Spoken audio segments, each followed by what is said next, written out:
এখনো লোকালয়ে ঢুকছে পানি, তলিয়ে যাচ্ছে নতুন নতুন এলাকা, বাড়ছে পানিবন্দী মানুষের সংখ্যা।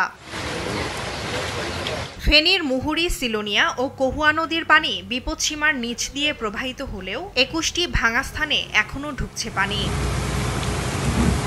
নতুন করে প্লাবিত হচ্ছে ফেনী সদর ও ছাগলনাইয়া উপজেলার বিভিন্ন ইউনিয়নের শতাধিক গ্রাম। এতে পানিতে তলিয়ে আছে মানুষের বসতবাড়ি, আসবাবপত্র, ফসলি জমি। ভেসে গেছে শত শত পুকুরের মাছ।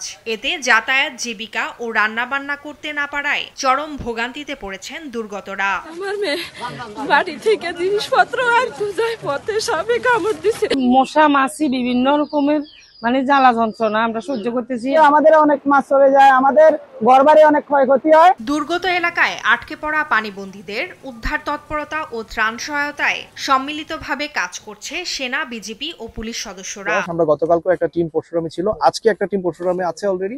আমি আজকে ফুলগাজীতে আছি। সো আমাদের এই মুহূর্তে দুইটা টিমই কাজ করছে। আমরা এখানে রান্না করা খাওয়া ডিস্ট্রিবিউট করেছি, আর আমাদের পরশুরামে কিছু ড্রাই ফুড ডিস্ট্রিবিউট করা হচ্ছে। তবে পানি নামতে শুরু করায় ফুলগাজী ও পরশুরামে আশ্রয় কেন্দ্র থেকে ফিরছে মানুষ।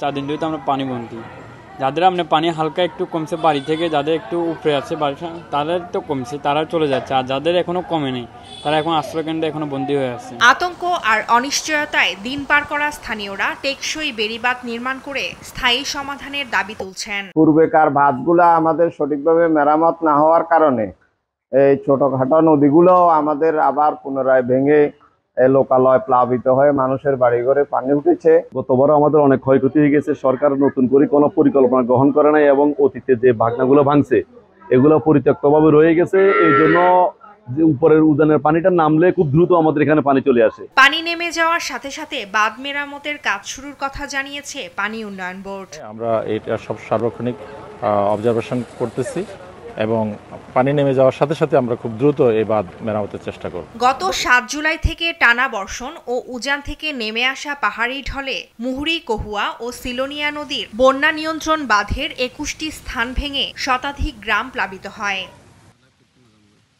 ফারজানা আফরোজ টুম্পা, নিউজ ডেস্ক, দেশ টিভি।